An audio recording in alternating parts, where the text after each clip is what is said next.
Hello పిచ్చకిస్తా crazy food lovers, authentic recipe chicken thick gravy మీకోసం తీసుకొచ్చాను. అసలు ఎలా ఉంటుందో తెలుసా? అసలు చెప్పడానికి మాటలు ఉండవు. ఇది చాలా ప్రాచీనమైన పద్ధతి. మీ మామగారు కానీ లేదా పెద్దవాళ్ళు ఎవరినైనా అడగండి, ఇలాంటి ప్రాసెస్ మీకు తెలుసా అని. ఇప్పుడేంటో స్టైల్గా ఉల్లిపాయ వేయగానే చికెన్ వేసి వాటర్ పోసి గరం మసాలా వేసి ఉడికించేస్తారు అంతే. అది బాగుంటుందిలే, కానీ ఈ ఓల్డ్ స్టైల్లో ఒకసారి చేసుకొని తిని చూడండి. నా మిగతా రెసిపీస్కి అడిక్ట్ అయినట్టు దీనికి కూడా పిచ్ అయిపోతారు, అంత పిచ్చెక్కుతుంది. థిక్ గ్రేవీ అంటే మరీ కేక్ లాగా ఉండే గ్రేవీ కాదు, గ్రీజీగా థిక్గా చాలా బాగుంటుంది. సో అస్సలు ఆలస్యం చేయకుండా రెసిపీ చూసేద్దాం రండి. ఫస్ట్ చేయాల్సింది ఏంటంటే 1 kg చికెన్ని తీసుకున్నాను. దాంట్లో చికెన్ మునిగేంత వాటర్ పోసి దాంట్లో 1/2 teaspoon అంత సాల్ట్ వేసి ఒక 30 minutes to 1 hour సోక్ చేయండి చాలు. ఇలా ఎందుకు చేయాలంటే ముక్క చాలా హైడ్రేటెడ్గా సాఫ్ట్గా అయ్యి గ్రేవీలో చక్కగా జంగల్ మే మంగల్ లాగా కలిసి ఉంటుంది. అంటే ఏంటో తెలీదా? అంటే బాగా అవుతుందని అర్థం, అంతే, ఏమీ లేదు. సో నెక్స్ట్ ఒక మసాలా చేసుకుందాము. ఆనియన్స్ ఒక 3 ఇండియన్ మీడియం సైజ్ తీసుకోండి. యుఎస్లో ఉన్న వాళ్ళకి ఎవరికైనా మీడియం సైజ్ అంటే ఏంటో తెలియపోతే ఇండియాలో ఎవరికైనా ఫోన్ చేసి చేతిలో పట్టుకొని చూపించమనండి. అంతెందుకు, ఒక ఆనియన్స్ ఓవరాల్గా 300 grams ఉండాలి, గుర్తుపెట్టుకోండి. 20 grams తగ్గినా గ్రేవీ సరిగ్గా రాదు, ఆ తర్వాత మీ ఇష్టం. ర్యాండమ్గా ఒక ఆనియన్లో 5-6 pieces అయ్యేలాగా కట్ చేసుకోండి. ఒక ఎండు కొబ్బరి ఈ సైజు ఉంటే సరిపోతుంది. అంటే మనం పూజా పునస్కారం జరిగేటప్పుడు జాకెట్ ముక్కలు పెట్టి ఇస్తారు కదా, బొడ్డబడ్డాయి, ఆ సైజ్ అనమాట. అంటే మరీ పెద్ద సైజ్ తీసుకుంటారేమో అని ఆ ఎగ్జాంపుల్ చెప్పాను, తప్పైతే క్షమించండి. ఎండు కొబ్బరిని ఏ రేంజ్లో కాల్చాలంటే మనం గుంటూరులో ఎర్రటి ఎండకి 1 గంట అలా తిరిగి వస్తే ఏ కలర్లోకి వస్తామో ఆ కలర్ వచ్చేంత వరకు కాల్చాలి. అంటే తెల్లగా ఉన్న వాళ్ళ సంగతి చెప్పట్లేదు, ఏదో నాలాగా చావన్ ఛాయ ఉన్న వాళ్ళ సంగతి చెప్తున్నాను. కొబ్బరిని కాసేపు పక్క పెట్టేసేయండి, చల్లారుతుంది. ఈలోపు ఒక గరిటె నూనె వేసుకొని ఇందాక కట్ చేసుకున్న ఆనియన్స్ ని ఇందులో వేసి కాస్త వేపండి. ఒక 3 నిమిషాలు వేపాక ధనియాలు 3 టేబుల్ స్పూన్స్, జీలకర్ర 1 టేబుల్ స్పూన్ వేసి ఒక 2 minutes కలిపేసి 1 teaspoon అంత నల్ల మిరియాలు వేసేయండి. ఇదంతా ఇదిగోండి ఈ రంగు వచ్చేంత వరకు ఫ్రై చేయాలి. Almost more than red. Okay, కొబ్బరి ఇందాక చల్లారడానికి పక్కకు పెట్టాం కదా, దాన్ని సన్న సన్న ముక్కలు కట్ చేసుకొని ఇదిగోండి ఈ నల్ల గసి కూడా వదలొద్దు, అదంతే. కావాలంటే మీ పెద్దవాళ్ళని అడగండి. మిక్సీలో వేసి అలా గర్రన తిప్పేస్తే ఇదిగోండి ఇలా ఆయిల్ వదిలేసి చక్కగా పౌడర్ అయి ఉంటుంది. ఈ పౌడర్ని పక్కకు తీసి అదే జార్లో మీ ఉల్లిపాయ మిశ్రమాన్ని పేస్ట్ కొట్టేసుకోండి.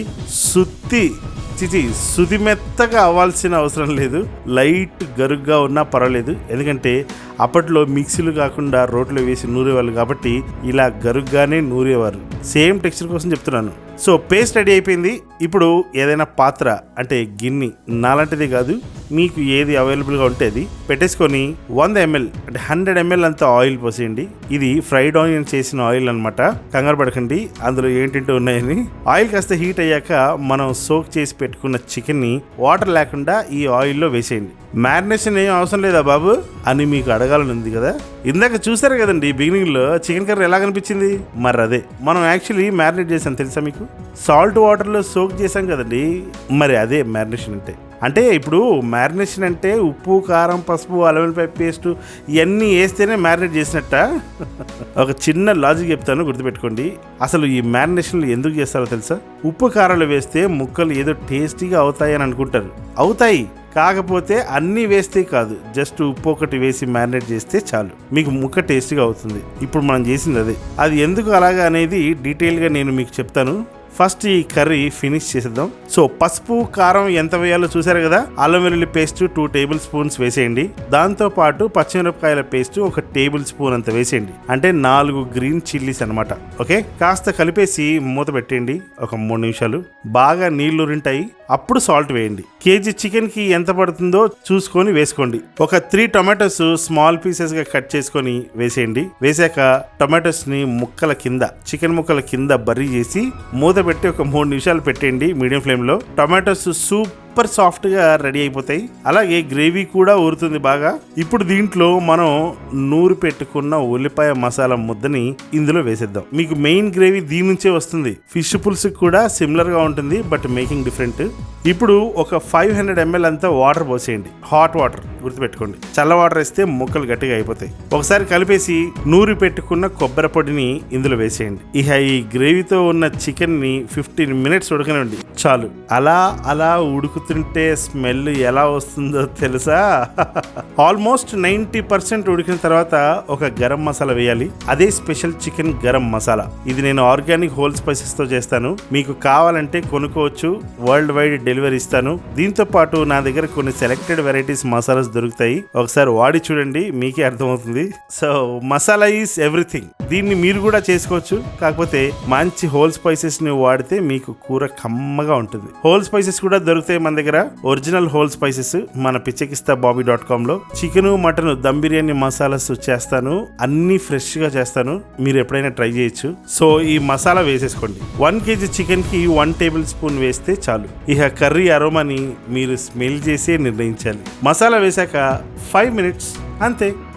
వావ్, చూసారా ఎలా అయిందో? ఇంకేముంది, కొత్తిమీరతో గార్నిష్ చేసి ఒక 15 minutes తర్వాత వడ్డించుకోండి.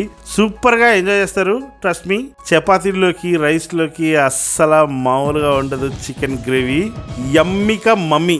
నలుగురు ఇంటికి వచ్చినప్పుడు ఇలాంటి చికెన్ గ్రేవీ చేస్తే మంచి టేస్ట్తో నోటి నిండా తిన్న తృప్తి ఉంటుంది. గతంలో నేను చేసిన ఎన్నో చికెన్ గ్రేవీలో కన్నా ఇది చాలా authentic and tastiest chicken curry అని నేను చెప్తాను. సో గైస్, ఎలా ఉంది స్పెషల్ చికెన్ గ్రేవీ? మీకు నోరు ఊరితే దయచేసి సబ్స్క్రైబ్ చేసుకోండి. ఊరకపోయినా దయచేసి సబ్స్క్రైబ్ చేసుకోండి. సారీ, నా ఊత పదం అది. ఎందుకంటే ఇది మీరు వండాక ఆ అరోమాకి తప్పనిసరిగా నోరు ఊరుతుంది. కావాలంటే ఇదిగోండి, ఈ ముద్ద కలుపుతున్నాను. ఆహా, అబ్బబ్బబ్బా, ఎంత బాగుందో. కావాలంటే ఇదిగోండి, ఈ ముద్ద నోట్లో పెట్టుకొని చూడండి. రాగారంతరాసలీలలు అలు అరు ఇణి రాగాలైన రాధగోలలు అలు అరు ఇణి రాధా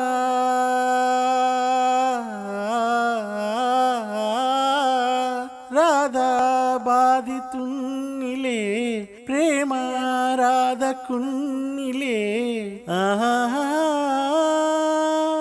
జారు పైటలాగా నేలరా ఆరు బయట అల్లరేలరా ముద్దు బేరమాడకుండా ముద్దులింక మింగవా. గోపెమ్మ చేతిలో గోరు ముద్ద, రాధమ్మ చేతిలో వెన్న ముద్ద.